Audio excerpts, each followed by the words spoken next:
Well, folks, with Gavin Newsom term limited at the end of his current term as governor of California, he is 100% eyeing his next move politically. As a very high profile Democrat known for his progressive policies and sparring with the Trump administration and other high profile Republicans like Governor Ron DeSantis, Newsom has recently launched a podcast which leads us all to believe he is gearing up for a presidential run in 2028. But before we get into it, drop down below, smash that like button, hit that subscribe button, make sure you never miss another video again in the future from us. Now, Newsom launched a podcast called This is Gavin Newsom that debuted recently with his first guest as a conservative commentator, Charlie Kirk, who is the founder of Turning Point USA, and he made a pretty big splash. I would say a big surprise to most people, even especially Democrats. And Newsom is receiving a lot of backlash for comments that he made during this first podcast where he described trans athletes in women's sports as, quote, deeply unfair and questioned whether the use of pronouns questioning the use of pronouns in people in the LGBTQ community, which received a lot of backlash from Democrats and the mainstream media. But let's just take a quick listen to what he had to say. Come out and be like, you know what? The young man who's about to win the state championship in the long jump in female sports, right. that shouldn't happen. You as the governor should step out say no. No, and I appreciate. But like, would you do something like that? Would you say no men in female sports? Well, I think it's an issue of fairness. I completely agree with you on that. So that's easy to call out, the unfairness of that.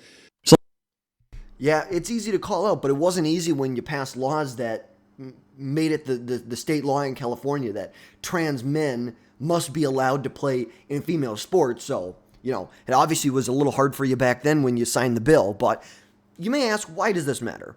This is a calculated move by Newsom, not just the comments that he made, but jumping into the media space that is primarily dominated by conservatives. Many people attribute President Trump's appearance on alternative media during the 2024 election and the months leading up to it as the reason why he was able to turn out so many young voters and low propensity voters. Typically, the higher the turnout, the better it was for the Democrats. That's historically how it always has been, but not this time. And that's what Trump had been saying for a year. This is a turnout game, and if we turn out the right voters, Trump will win. Trump was able to connect with a group of people, the low propensity voters, who don't vote often. Maybe they support his policies, but they don't vote often or really never vote.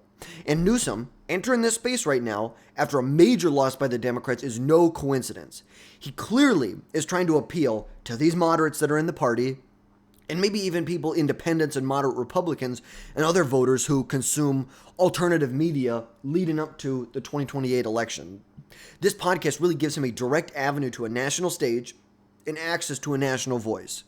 He is trying to meet people where they're at, just like Trump did during the 2024 election. But also, he made comments that you probably didn't expect to hear from him. And this is a direct move, a direct calculated move to set him up for a 2028 run. But let's not forget what Newsom, or Newscum, because that's what he is, did as governor. Much of what Newsom is going to try and do is to put lipstick on a pig. Don't buy into it. Don't buy into it. The guy is full of shit. He's doing this specifically to become president. He is as radical as, just like Kamala Harris, you know, for 40 years she's been against fracking. Then all of a sudden she runs for president and fracking's the greatest thing since sliced bread. Like, you can't buy into these California weirdos, because that's what they are. They're weirdos. Newsom pushed the most radical left-wing agenda that we've ever seen in probably the history of the world. Pushed the most radical left-wing agenda. He passed laws that strip parents of their rights, prohibited schools from notifying parents if their child transitions while they're at school. He passed strict laws that allow students to use facilities that align with their gender identity, which would revoke state funding from school districts that did not allow access to facilities, including locker rooms and sports teams and bathrooms based on their gender identity. He supported Proposition 47, which reduced penalties for crimes and reclassified those same crimes that were once felonies to misdemeanors. And there are a direct correlation between Proposition 47 passing and roughly a 10% increase in larceny thefts within 2 or 3 years. His administration spent billions and billions and billions on education in the state, only to get student proficiency in every category below 50%. I think the highest category was like math or something at 47%. Nothing was anywhere near 50%. Newsom moved his state away from combustion engines, passed laws to outlaw gas-powered cars by 2035 and get rid of gas-powered lawnmowers and small engines.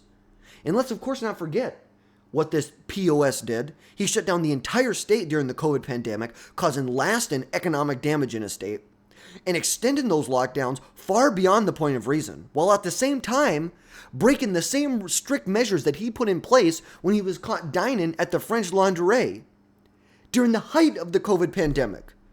No dining for everyone else, but if you're Gavin Newsom, if you're a Hollywood coastal elitist, well, then we get to do it, but not for the peasants, not for you average Americans. Violating his own rules, because that's what he did. He violated his own rules. The fiscal health of the state has only gotten worse during his tenure, with the budget deficit ballooning to $46 billion in 2024. Well, Newsom has raised taxes on small businesses and the middle class. You know, there's a great story that I have about taxes in California. So I'm from Minnesota. In Minnesota, you can go to Costco, you can get their big 48 big case of water. I think there's 48 bottles of water in there. It's $3.99 here in Minnesota. Well, I knew someone who went to California, and they went to Costco, and they got one of these cases of water.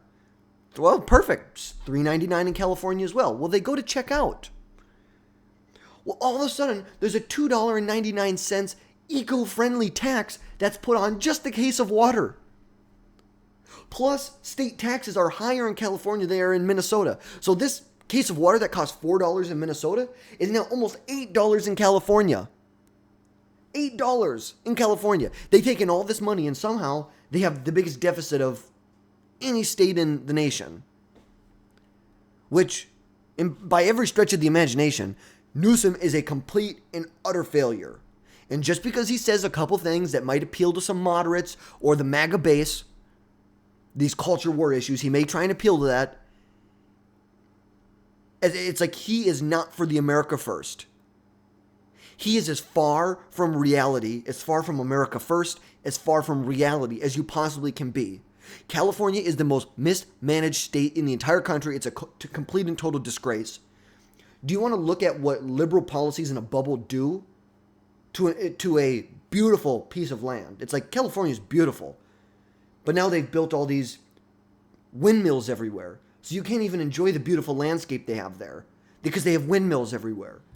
And you go there and the windmills aren't even moving. Like, well, what the hell's the point of these? If you want to look at what liberal policies in a bubble do, look at California. Look at New York. Like that's the reality. You know, why is it, they have a homeless issue. They have a drug issue. They have all these issues there. But then all of a sudden, Xi Jinping comes in from China and they're able to clear the whole thing up. Oh, so you guys could do it. You just choose not to. You just choose to let people shoot up on heroin on the streets and do absolutely nothing about it. California is the embodiment of America Last.